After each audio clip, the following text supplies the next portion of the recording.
Abríamos la espalda de la víctima y sacábamos el corazón, lo cortábamos en trocitos y nos lo comíamos. Es el mayor tabú del mundo. ¿Por qué se siente incómoda la gente si yo me como mi propia grasa? Puede que sepa mejor que la de una vaca o un cerdo. Es el tema recurrente de nuestras peores pesadillas, pero ha ocurrido una y otra vez a lo largo de la historia. Ver a alguien comerse el cadáver de otro ser humano es algo sorprendente e impactante. Y hoy en día sigue ocurriendo.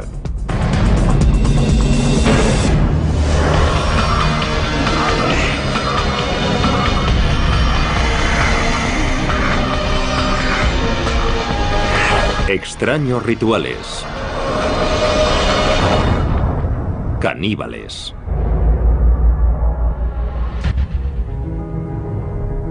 Canibalismo siempre ha sido la transgresión por excelencia. Es un viaje en el que una vez has cruzado la línea, ya no hay marcha atrás a los ojos de mucha gente. Siempre hay algo peligroso en ti. Las personas que han comido a otros seres humanos siempre nos han fascinado y horrorizado. Cuando pensamos en canibalismo, nos sentimos especialmente incómodos si pensamos en un miembro de nuestra sociedad involucrado en un comportamiento caníbal. Es mucho más cómodo pensar en alguien que hace algo así en un lugar muy lejano o que lo hizo hace mucho tiempo. Pero la verdad es que el canibalismo no forma parte solo de la historia antigua. Desde las junglas de África Occidental hasta las galerías de arte del Tokio moderno, los seres humanos siguen haciendo lo impensable y consumiendo carne humana. El término caníbal se acuñó cuando Cristóbal Colón llegó a la costa noroeste de Cuba en noviembre de 1492. Los nativos arawak le contaron relatos terribles sobre una tribu devoradora de hombres a los que llamaban caribes. Debemos tener en cuenta que él esperaba encontrarse caníbales. Al encontrar a alguien que era salvaje e incivilizado, había muchas posibilidades de que fuese caníbal, o al menos eso se pensaba.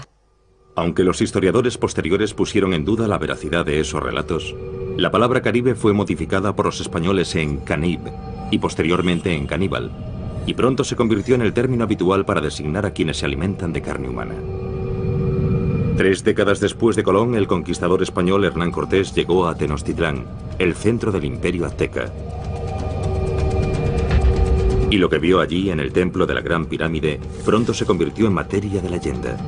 Los conquistadores describieron decenas de miles de calaveras humanas apiladas, templos por los que corría la sangre humana y que estaban llenos de cadáveres desmembrados. Cortaban los brazos, las piernas y la cabeza, y se comían los brazos y las piernas en banquetes ceremoniales. Los guerreros aztecas que conseguían más víctimas para el sacrificio ritual eran recompensados con dinero y poder. Los sacerdotes tenían el gran honor de comerse el corazón de la víctima del sacrificio. En 1996, en una Liberia destrozada por la guerra, los periodistas se encontraron cara a cara con una nueva generación de caníbales de guerra. La República de Liberia, situada en África Occidental, se hizo famosa por las terribles imágenes de los soldados menores de edad que corrían enloquecidos por su capital, Monrovia. Hay una imagen grabada, la del típico niño soldado africano con una AK-47. Pero en realidad hoy los niños son utilizados como soldados en casi 20 países en todo el mundo. En Liberia, niños de apenas 7 años fueron obligados a alistarse en unidades militares y a cometer atrocidades increíbles, incluido canibalismo. A veces los comandantes obligaban a los niños a cometer atrocidades, incluso contra miembros de su propia familia o su comunidad, para que al niño le resultase casi imposible huir y volver a casa.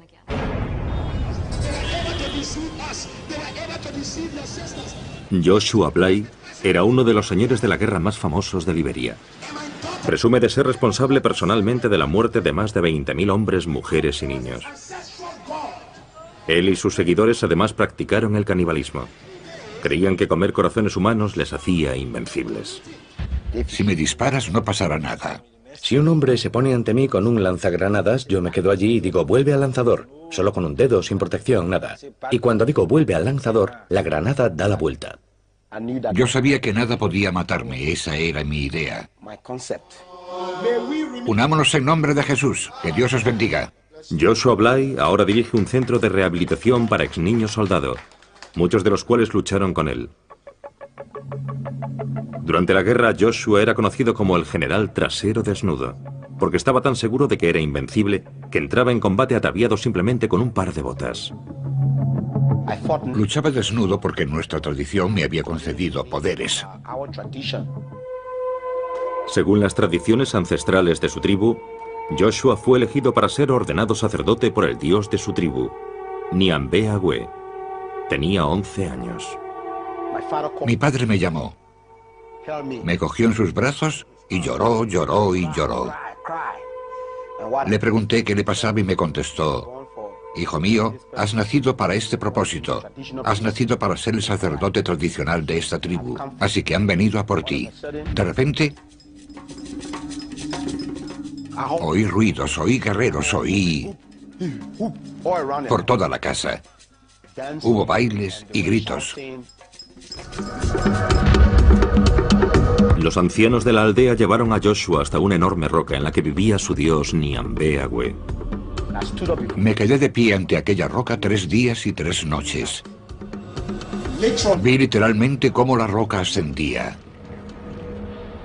Me quedé allí de pie y después la roca volvió a la tierra y giró sobre mí. Cuando miré qué había debajo de la roca, vi un enorme monstruo. Le miré a la cara y la tenía deformada. Entonces me saludó y me dijo: hijo mío, bienvenido. Le pregunté: ¿eres Niambe Agüe? Y me contestó: sí, lo soy. Niambe Agüe implantó depósitos de fuerza bajo la piel del niño. Le dijo que le darían poderes sobrenaturales para proteger a la aldea y para asegurar el éxito de sus cosechas. A cambio de estos poderes, Niambe Agüe exigió a Joshua que continuase con la tradición de su tribu y realizase sacrificios humanos rituales. Me dijo que tenía muchos sacerdotes que no cumplían con las tradiciones y que tenía que matarlos. Se escogieron víctimas para el sacrificio entre los ancianos de la aldea, para que Joshua pudiese hacer las ofrendas tradicionales a Niambe Agüe. Yo era un hombre mágico. Era un superhombre. Más aún, cumplía un deber para con mi tribu: asegurarme de que estaban protegidos. En 1980, un miembro de la tribu de Joshua, Samuel Doe, derrocó al gobierno liberiano. El deber de Joshua como sacerdote de Doe era llevar a cabo sacrificios humanos. Los glóbulos blancos de las víctimas se usaban como pociones mágicas para asegurar el poder de Doe. El sargento mayor Samuel Canyon Doe era el presidente, así que inyectamos su fama en la mente de la gente, tomando estos glóbulos blancos y llevándolos a diferentes restaurantes y pagándole a los dueños de esos restaurantes para que los incluyesen en el menú. Así, todos los que comían en ese comedor automáticamente temían al presidente Doe. Cuando Samuel Doe fue asesinado en 1990, Joshua Bly se nombró a sí mismo general trasero desnudo y tomó el mando de una unidad de niño soldado. Fue el comienzo de los 6 años del reinado de terror de Joshua, convertido en uno de los más sangrientos señores de la guerra de Liberia. El sacerdote liberiano Joshua Bly cambió su nombre por el de general trasero desnudo cuando asumió el mando de un grupo de soldados en la guerra civil de Liberia. Pasé de ser un sacerdote a ser un guerrero tradicional. En aquella época yo tenía 14 años. Cuando conocí a Trasero Desnudo éramos 28 soldados jóvenes. Como la mayoría de los niños soldados, Sarti Bropley no decidió libremente ir a la guerra. Mi padre fue asesinado por los soldados rebeldes. Y mi madre estaba sola. Mis hermanos y hermanas eran niños. Y en aquella época, si no eras soldado, no podías salir a trabajar ni conseguir comida para tus padres, que acababan muriendo de hambre. Así fue como me metí en la guerra. Como guerrero tradicional, Joshua empleó el sacrificio humano y el canibalismo ritual para otorgar poder y proteger a sus jóvenes soldados. Nos dijo que debíamos bañarnos en sangre y beberla. Yo le dije que no podía bañarme en sangre, ni por supuesto bebérmela, que no lo había hecho nunca. Y me dijo que eso me haría poderoso si quería seguir con él, y que era la única forma de que las balas no me alcanzasen. Así que me dio su sangre. Cuando bebí aquella sangre empecé a sentirme mal, quería vomitar. Joshua disparó un arma para distraer al joven Sarti de sus náuseas. Disparó una bala al aire y me hizo valiente. Cada vez que oigo un disparo me vuelvo valiente. Y después me preguntó, ¿cómo te sientes? Le contesté que cuando disparaba mi corazón latía y que me sentía valiente, que quería luchar, y se echó a reír. Los hombres de Joshua realizaban sacrificios humanos rituales antes de cada batalla para aumentar sus poderes y ser invencibles. Es como un toquecito al poder que ya tienes. Había que activarlo para luchar. Todo el mundo tenía un día en el que debía hacer un sacrificio humano. Llegó mi momento. Me dijo, hoy sacarás tú el corazón. Abríamos la espalda de la víctima y sacábamos el corazón, lo cortábamos en trocitos y nos lo comíamos. Si éramos 15 hombres, hacíamos 15 trozos y nos los repartíamos. Y él cogía el más grande, se lo comía, y después nos daba a los demás y todos comíamos. Y bebíamos sangre y nos bañábamos con ella. Así que yo empecé a acostumbrarme. Se convirtió en una parte de mí. Entonces, cada vez que teníamos un ataque, y era un ataque importante, antes de combatir, hacíamos un sacrificio. Y si teníamos 10 ataques el mismo día, comíamos 10 corazones el mismo día. Los soldados de Joshua también mataban y se comían a sus enemigos tras la victoria. Dicen que si una persona es un guerrero, si es espiritualmente poderoso, cuando lo matas consigue su poder. Si un enemigo fuma, no nos comemos su corazón, no sirve. Los relatos de los poderes mágicos de Joshua infundían miedo a sus enemigos. Cuando yo grito, todos los que están a mi alrededor quedan hipnotizados. Cuando despierto, abro las manos y grito.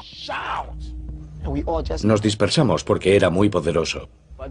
Trasero Desnudo llegó al frente cantando una canción tribal. Tenía un hacha en la mano y yo me sentí débil. Muchas personas declararon que Joshua era capaz de hacerse invisible a voluntad. Cuando el fuego es muy intenso, a veces desaparece. Si me disparas no pasa nada, puedo desaparecer. ¿Se volvió invisible? Sí, por supuesto. En 1996, los 6 años de campaña de canibalismo y asesinato de Joshua llegaron a su fin cuando se convirtió al cristianismo. ¡Alabado sea el Señor! Actualmente Joshua está siendo investigado por crímenes de guerra por la Comisión para la Verdad y la Reconciliación de Liberia. Mis ojos se abrieron cuando me convertí al cristianismo y descubrí que Nyambe era un fraude. He encontrado un poder mejor.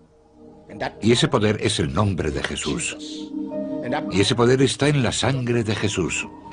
Jesús tomó el control de mi vida desde 1996.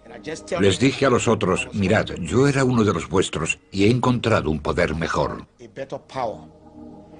Y no nos cansamos de repetir cuánto lamentamos haber causado tanto mal a esta nación. Alabado sea el Señor. Cuando Trasero Desnudo se marchó, yo me uní al grupo de operaciones especiales. Allí fumaban droga. Y si no fumas droga, no puedes hacer lo mismo que ellos. Y me encontré en el gueto. Así que un día, Trasero Desnudo entró en el barrio marginal y me encontró. Se echó a llorar y me dijo, hijo mío, ¿cuánto hacía que no te veía? Yo contesté, sí, aquí estoy. Él me dijo, Dios te ama, quiero que abandones este gueto y me sigas. Y abandoné el gueto, y desde entonces no he vuelto a tomar drogas. Pero yo me pregunto si la sangre de Dios será capaz de reconstruir esta nación. Dejadme que os diga que esta nación tiene a Dios de su parte.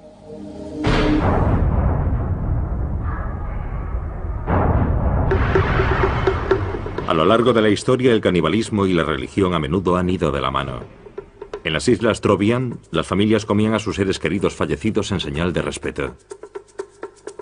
El consumo de ciertas partes del cuerpo humano en el marco de determinados rituales funerarios está considerado una forma de compartir el destino de una persona a la que estás muy unido. La filosofía subyacente es muy sublime. En realidad es muy profunda y hermosa en muchos sentidos. La idea del canibalismo se encuentra incluso en la base del ritual de comunión cristiano. Esta es mi sangre. Podemos entender la idea de que Jesús entre en el pan y en el vino, que se convierta en su carne y sangre. Te amamos y te alabamos, Señor. Gracias, Señor. El cristianismo encontró su primer caldo de cultivo en la antigua Roma, una sociedad plagada de violencia ritual. Y de los primitivos cristianos se rumoreaba que con la Sagrada Comunión celebraban un ritual caníbal. Adelante, clava tu cuchillo en el bebé, recibe la sangre joven y fresca, moja tu pan en ella, tómala libremente. Los romanos usaron las acusaciones de canibalismo para justificar la persecución de los primeros cristianos. Esa acusación nos permite comprender cómo entenderían otros pueblos las tradiciones cristianas occidentales, o cómo malinterpretarían esas tradiciones, del mismo modo que nosotros podemos malinterpretar las tradiciones de otras sociedades. En la Varanasi actual, en el norte de la India, hay una secta hindú conocida como los Aguri, que también padece los rumores de canibalismo. Hay mucha mala prensa popular que describe a los Aguri como salvajes de mirada aterradora. Los Aguri son seguidores del dios hindú Shiva. Sus rituales sagrados implican abrazar todo aquello que consideran repulsivo. Agur literalmente significa no horrible, y en realidad es un estado mental. Es un estado psicoespiritual en el que no hay discriminación ni aversión o miedo contra nada o nadie. Según las tradiciones ancestrales de los Aguri, el camino por excelencia hacia la iluminación se encuentra a través del tabú definitivo, comer un cadáver humano. Los Aguri creían que el mayor miedo que tienen los seres humanos es el temor a su propia muerte, y que este miedo es una barrera para la iluminación espiritual. Y enfrentándonos al miedo a la muerte podemos alcanzar ese estado con mayor facilidad. Pero en la India moderna la tradición caníbal de los Aguri ya no es aceptable. Las personas de mi secta comen carne y beben vino para satisfacer sus deseos, pero es por decisión propia. No tienes que comer carne para alcanzar la iluminación. Yo soy un Aguri y nunca he probado el vino ni la carne, y estoy en el camino de la iluminación. Hoy en día, para superar su aversión a la muerte y la podredumbre, los santones Aguri modernos viven en crematorios, visten sudarios funerarios y beben de calaveras humanas. La meditación Aguri puede hacerse en cualquier parte. Los crematorios son lugares tranquilos, y allí encontramos ayudas para la meditación. Los santones Aguri mantienen los templos crematorios dedicados a Shiva, el primer Aguri, y atienden el fuego sagrado, al que llaman Duni. Este Duni lleva casi 100 años ardiendo. Yo recojo la madera de las piras funerarias una vez que la familia se ha marchado. Todos los días consigo un poco.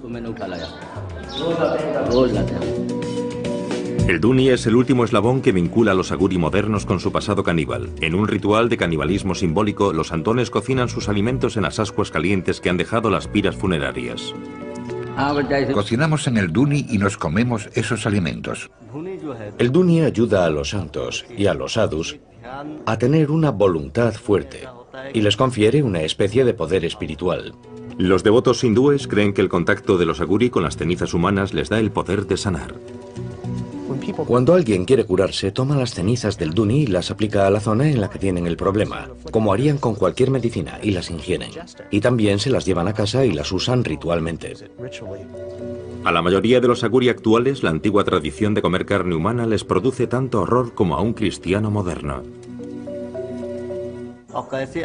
Hace años la gente comía carne y bebía alcohol en este templo, pero se dieron cuenta de que lo que hacían estaba mal. Pero el ritual más famoso de los Aguri no es enteramente cosa del pasado. Sabe un poquito dulce y hace que la lengua se te hinche.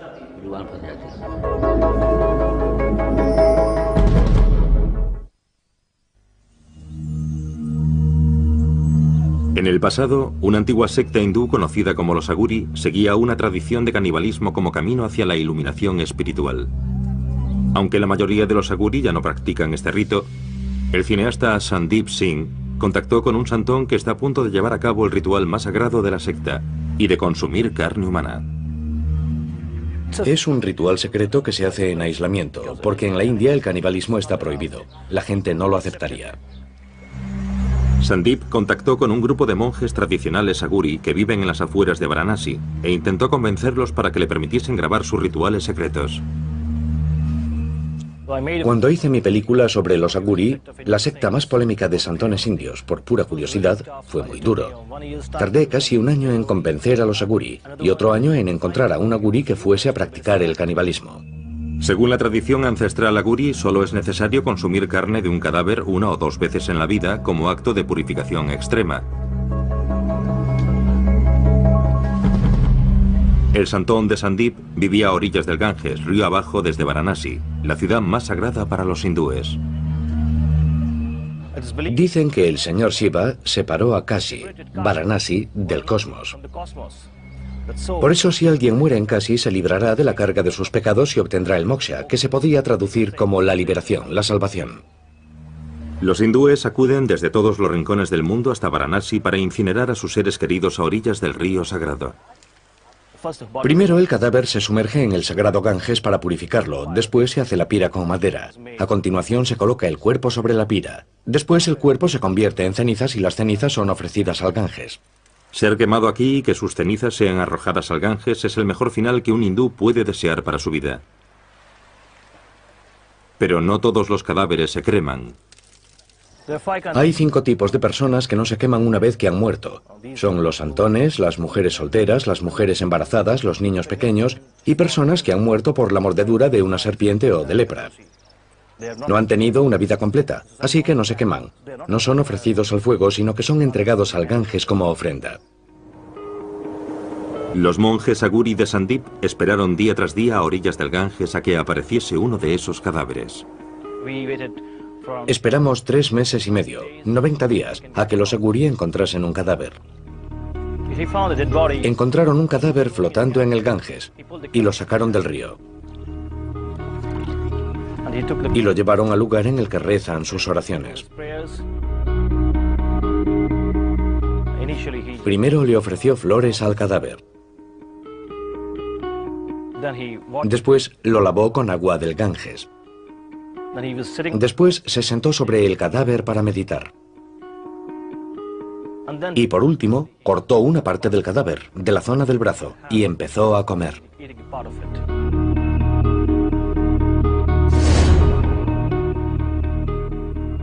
Se comió una parte. Olía mal, olía fatal. Ver a alguien comerse un cadáver de otro ser humano es algo sorprendente e impactante. Algo que a mí personalmente no me gustó. Pero después lo comprendí, cuando supe la lógica y las razones que estaban tras ese ritual.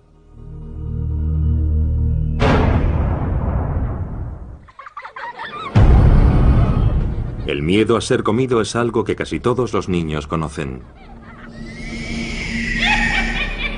Gracias a cuentos infantiles como el de Hansel y Gretel. Os aplastaré y os comeré. O Juanito y las habas mágicas. Los cuentos de hadas medievales están llenos de caníbales. Aparecen también en relatos mucho más antiguos como los de la mitología griega. Así que el caníbal literario es una figura común. Son personajes con los que te encuentras cuando te sales del camino marcado. La lección que esto enseña a la gente es que es peligroso explorar. Es peligroso salirse de los límites de tu sociedad. Pero para algunas personas el caníbal que acecha en los bosques se ha convertido en una parte de su vida de fantasía. Muchas personas de diferentes culturas han relacionado el impulso sexual y el amor romántico con la comida y el acto de comer.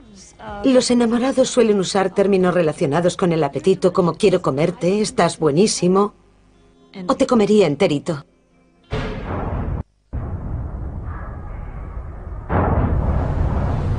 El deseo sexual siempre ha sido uno de los impulsos más fuertes de la humanidad y ha llevado a muchas personas a descubrir las partes más oscuras de su imaginación. Sí, cuando me gusta alguien, quiero ver a esa persona lo máximo posible y olerla, besarla, lamer su piel. Y siguiendo esa línea, para mí es muy natural desear comer su carne. En París, en 1981, Issei Sagawa hizo realidad sus fantasías caníbales cuando mató y se comió a una compañera de clase, Renée Hartebel. Disparó a René en la nuca con un rifle del calibre 22 cuando ella rechazó sus proposiciones. Después procedió a desmembrar e ingerir partes de su cuerpo. 2 días después, cuando intentaba deshacerse de su cadáver mutilado en un parque, fue detenido por la policía francesa. Los tribunales franceses le declararon incapacitado mentalmente y hoy vive en Tokio y es un hombre libre.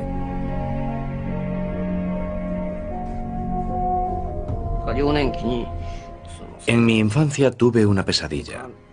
Mis padres servían a mi hermano pequeño en una olla y se lo comían.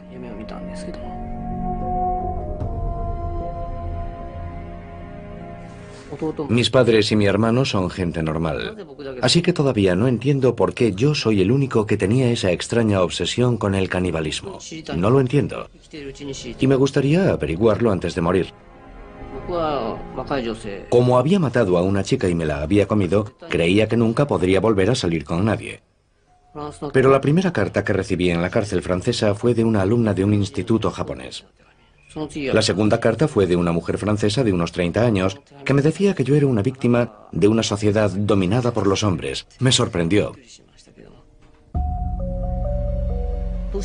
Siempre me he preguntado por qué les fascinaba tanto. Todavía no sé cuál es la razón. Si yo no fuese un criminal, sino una persona normal, nunca me acercaría a un criminal como yo. Issei ha sido protagonista de programas de televisión, reportajes de prensa, páginas web y canciones de rock. Pero a pesar de la fascinación de la opinión pública con su crimen, en su vida diaria Issei es tratado como un proscrito.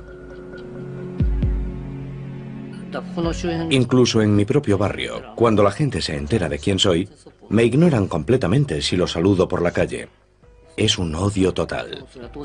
Sé que es algo natural, pero sigue siendo duro. Por supuesto, antes de pensar en mi vida, debo pensar en René y en su familia. Ellos sufren un dolor terrible. Si yo me encontrase en su lugar, si mi hija hubiera sido devorada por un hombre pequeño y de cara amarilla, creo que realmente no podría soportarlo. Incapaz de encontrar trabajo, Issei dedica sus días a explorar su obsesión por el cuerpo femenino en sus dibujos y pinturas.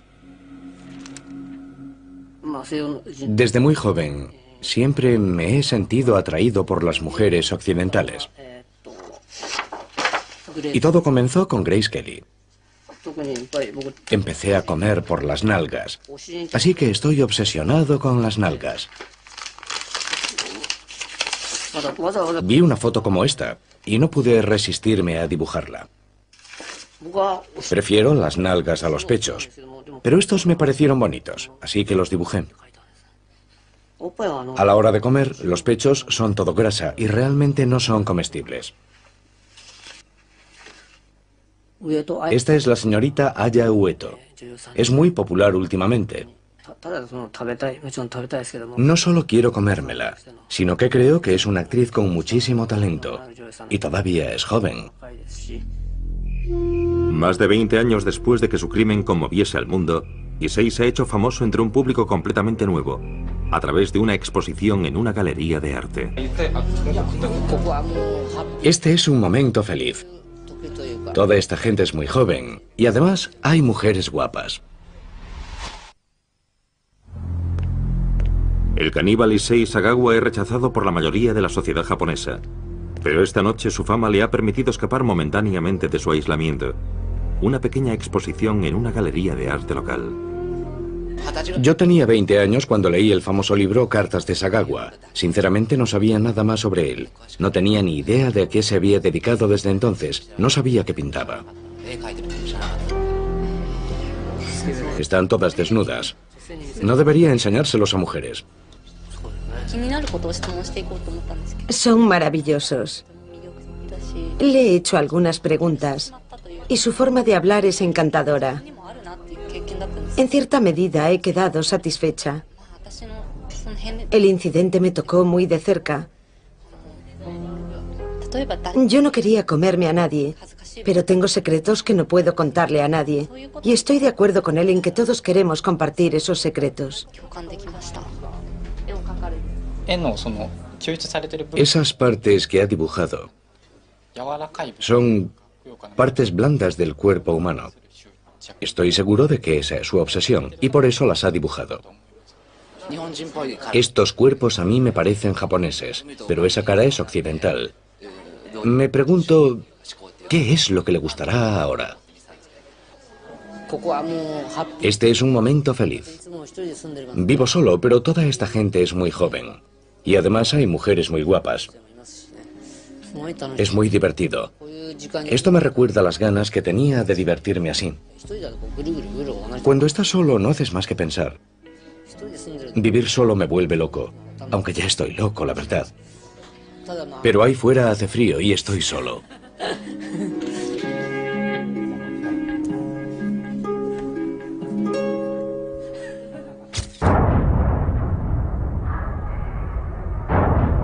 Los seres humanos se han sentado cómodamente en lo alto de la cadena alimenticia durante siglos.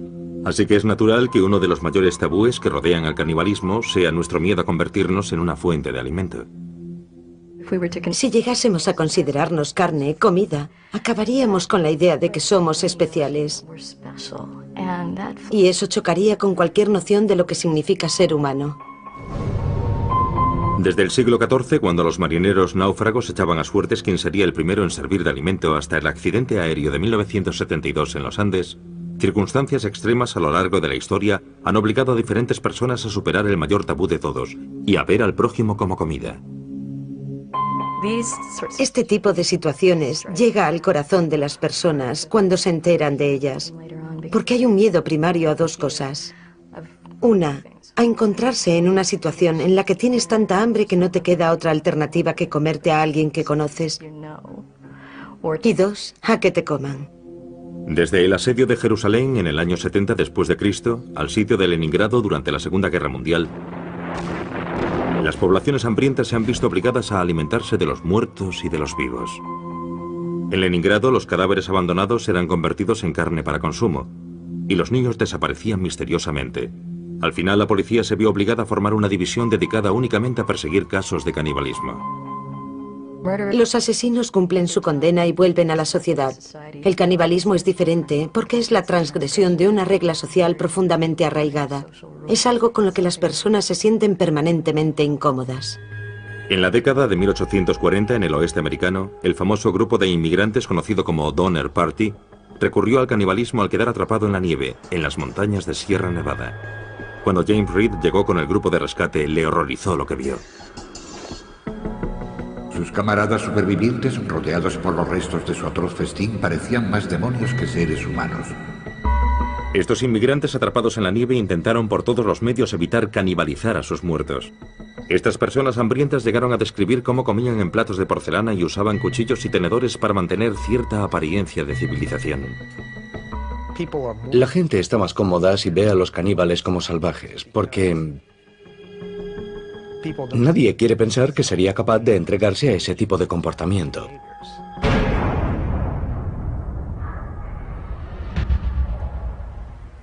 En Copenhague, Dinamarca, muy lejos de las junglas de nuestra imaginación, el artista danés Marco Evaristi ha creado una obra de arte que explora el tabú de los humanos como comida. El arte hoy es una especie de experimento científico, especialmente si mis obras hacen pensar. Marco ha utilizado más de una vez tácticas escandalosas para atraer la atención hacia el mensaje que se oculta tras su arte. Para su trabajo más reciente, Marco se ha hecho una liposucción y ha usado su grasa para hacer albóndigas. Ha llamado al resultado polpette al grasso di Marco, o albóndigas de grasa de Marco, y las ha enlatado con una etiqueta diseñada por él mismo. La gente debe pensar que si se come mis albóndigas está comiendo arte. La preparación de las albóndigas fue solo el primer paso en la creación artística. Para explorar a fondo los aspectos que rodean al tabú caníbal, Marco invitó a 12 personas a cenar con él, entre ellas jefes de Estado y figuras prominentes de la sociedad danesa. Marco cenó solo. Cuando me metí la primera cucharada de espagueti con carne en la boca, cerré los ojos, porque pensar que me estaba comiendo a mí mismo me pareció algo asqueroso. Fue solo un segundo, pero fue un segundo de reflexión sobre la moralidad y los valores éticos que tengo como ser humano. Lo curioso es que no sabe diferente de otras albóndigas. Todo está en tu mente. Nada más. Es solo un problema de tu mente. Nada más que eso. Marco quería saber si otras personas compartían su opinión sobre el canibalismo. Así que decidió organizar otra cena con sus albóndigas en el menú. Prepararé albóndigas con grasa animal. Ya. Y albóndigas con mi propia grasa. Vale. Marco ha invitado a 12 amigos del mundo artístico a cenar con él esta noche. ¿Pero habrá alguno lo bastante valiente para acudir? El artista danés Marco Evaristi conmocionó al mundo del arte cuando desafió el tabú del canibalismo con una obra de arte conceptual. Se hizo una liposucción para retirarse grasa y la usó para hacer albóndigas. Esta noche completa su obra de arte organizando una cena en la que él mismo es el plato principal del menú. Creo que todo se debe a la moralidad y a los valores éticos. ¿Por qué se siente incómoda la gente si yo me como mi propia grasa? Puede que sepa mejor que la de una vaca o un cerdo. Marco preparará 2 platos de albóndigas diferentes para que sus invitados puedan decidir si quieren convertirse en caníbales o no. Lo curioso es que ahora mismo estoy tocando la carne real, sin mi grasa, y no siento nada. Es como un objeto muerto. Pero si me acerco aquí, es diferente. No sé por qué. En realidad es lo mismo. Pero es mi conciencia. Mi adoctrinamiento sobre la carne humana o sobre la grasa humana. Bueno, le pondré más ingredientes porque voy a vomitar.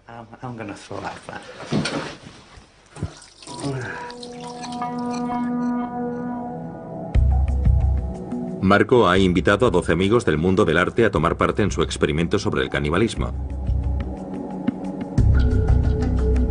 Entre los invitados se encuentra Mary-Louise Orizzo, historiadora del arte. Tenemos una representación amplia de personas. Marco los conoce un poco a todos. Son personas con las que creo que todos nos podemos comparar. Así que será interesante ver quién cenará qué esta noche. El elemento central de la velada artística de esta noche serán las albóndigas preparadas con la grasa corporal de Marco. He devorado arte toda mi vida, así que creo que aceptaré la invitación. De las 12 personas que fueron invitadas, solo 7 han sido lo bastante valientes para acudir. ¿Huele bien? ¿Cuál es cuál?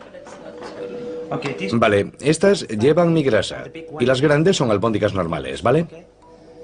Se parecen mucho. Las he preparado exactamente igual. La única diferencia es que he puesto un poco de mi grasa en unas y en las otras nada. Las damas primero. Yo normalmente no suelo comer mucha carne, así que me pondré sobre todo pasta. ¿Quieres otra, una normal? ¿Sí o no? Soy normal, no caníbal. ¿Tú tienes más contenido en grasa que los animales o es igual? La grasa es grasa, no hay diferencia. Porque tú eres delgado, Marco. No sé de dónde has sacado la grasa.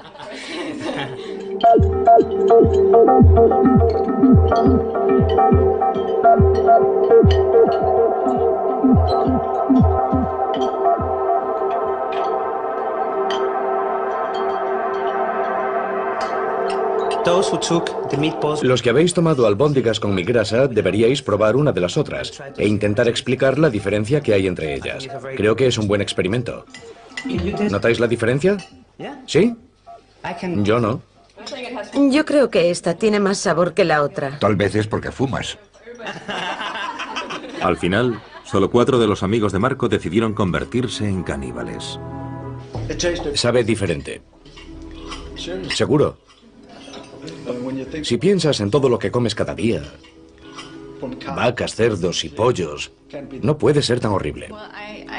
Antes de venir tenía clarísimo que no comería su grasa porque me parecía un asco. Pero cambié de opinión cuando vi la comida. Porque el aspecto que tiene la comida es muy importante. Quiero decir que también comemos con los ojos. No se trata del sabor, no se trata de lo que ha pasado aquí, sino de lo que la gente piense de esto. Y no es como si fuésemos a comernos su pierna o a matarlo para comérnoslo. Solo es material sobrante que ha eliminado de su cuerpo, así que no tengo ningún problema al respecto. Sabe a albóndiga normal. Para los demás, la idea de ingerir carne humana se convirtió en un tabú insuperable. Antes de venir aquí pensé, yo no soy caníbal, no puedo comer esto. Es un asco ya solo la idea de pensarlo. Yo no quería hacerlo. Por supuesto podría comérmela, pero no me gusta la idea de comerme a otra persona. No, nunca lo haría. Creo que he tenido demasiadas experiencias visuales. Hoy he visto demasiadas fotos de liposucciones y esa es la imagen que me ha venido a la mente. En condiciones extremas lo haría, pero aquí puedo elegir y creo que se lo dejaré a los demás. Hablamos de diferencias culturales, de si alguien debería comer algo o no debería comerlo para sobrevivir, y sobre arte. Creo que con esto la gente pensará un poco más, y la próxima vez que vayan al supermercado quizás sean más conscientes de lo que se llevan del supermercado. El canibalismo ejerce una fascinación especial sobre nuestra sociedad, porque es uno de los últimos tabúes. Es una de las últimas zonas prohibidas. Nos cautiva porque siempre encontramos fascinante lo prohibido. Desde que la humanidad existe, el canibalismo nos ha fascinado y espeluznado a la vez. ¿Seguiremos contemplando con horror a quienes recurren al canibalismo para obtener placer sexual, poder militar Cuando era pequeño, e inspiración espiritual? Pero si usted se encontrase ante la posibilidad de morir de hambre, ¿qué medidas tomaría para sobrevivir?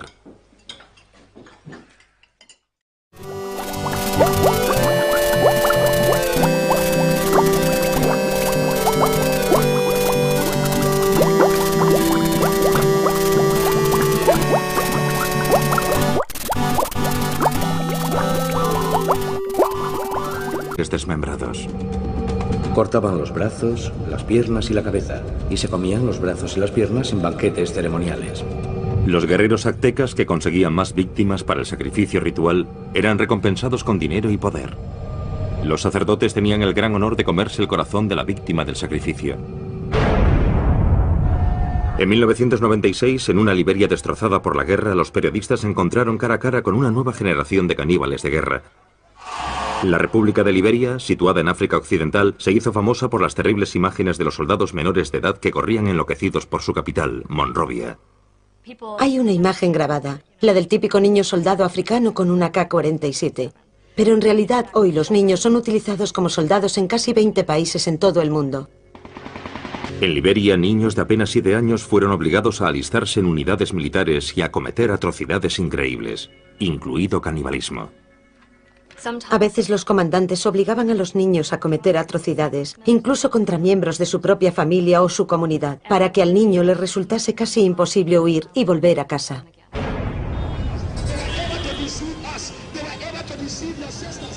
Joshua Bly era uno de los señores de la guerra más famosos de Liberia. Presume de ser responsable personalmente de la muerte de más de 20.000 hombres, mujeres y niños.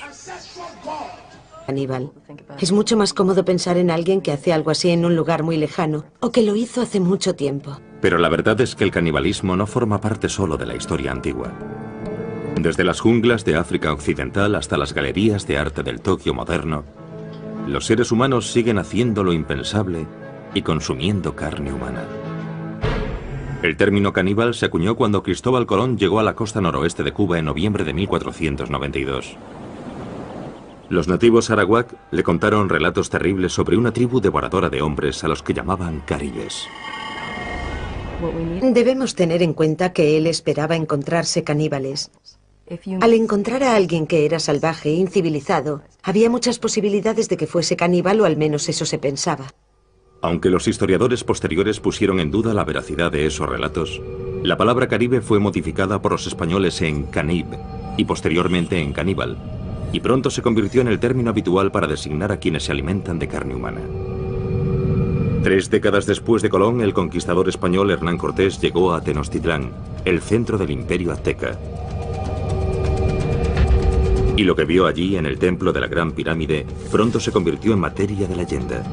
Los conquistadores describieron decenas de miles de calaveras humanas apiladas, templos por los que corría la sangre humana y que estaban llenos de cadáveres. Él y sus seguidores además practicaron el canibalismo. Creían que comer corazones humanos les hacía invencibles. Si me disparas no pasará nada. Si un hombre se pone ante mí con un lanzagranadas, yo me quedo allí y digo, vuelve al lanzador, solo con un dedo, sin protección, nada. Y cuando digo vuelve al lanzador, la granada da la vuelta. Yo sabía que nada podía matarme, esa era mi idea. Unámonos en nombre de Jesús, que Dios os bendiga. Joshua Bly ahora dirige un centro de rehabilitación para ex niños soldado, muchos de los cuales lucharon con él. Durante la guerra, Joshua era conocido como el general trasero desnudo, porque estaba tan seguro de que era invencible que entraba en combate ataviado simplemente con un par de botas. Luchaba desnudo porque nuestra tradición me había concedido poderes. Según las tradiciones ancestrales de su tribu, Joshua fue elegido para ser ordenado sacerdote por el dios de su tribu, Niambe-Agüe. Tenía 11 años. Mi padre me llamó. Me cogió en sus brazos y lloró, lloró y lloró. Le pregunté qué le pasaba y me contestó: hijo mío, has nacido para este propósito. Has nacido para ser el sacerdote tradicional de esta tribu. Así que han venido a por ti. De repente, abríamos la espalda de la víctima y sacábamos el corazón. Lo cortábamos en trocitos y nos lo comíamos. Es el mayor tabú del mundo. ¿Por qué se siente incómoda la gente si yo me como mi propia grasa? Puede que sepa mejor que la de una vaca o un cerdo. Es el tema recurrente de nuestras peores pesadillas, pero ha ocurrido una y otra vez a lo largo de la historia. Ver a alguien comerse el cadáver de otro ser humano es algo sorprendente e impactante. Y hoy en día sigue ocurriendo.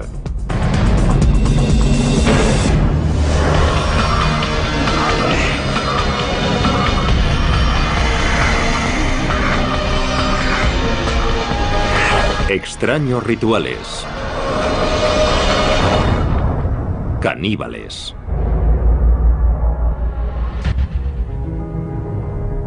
Canibalismo siempre ha sido la transgresión por excelencia. Es un viaje en el que una vez has cruzado la línea, ya no hay marcha atrás a los ojos de mucha gente. Siempre hay algo peligroso en ti. Las personas que han comido a otros seres humanos siempre nos han fascinado y horrorizado. Cuando pensamos en canibalismo, nos sentimos especialmente incómodos si pensamos en un miembro de nuestra sociedad involucrado en un comportamiento caníbal. Oí ruidos, oí guerreros, oí por toda la casa. Hubo bailes y gritos.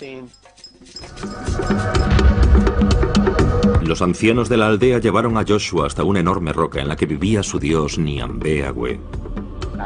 Me quedé de pie ante aquella roca 3 días y 3 noches.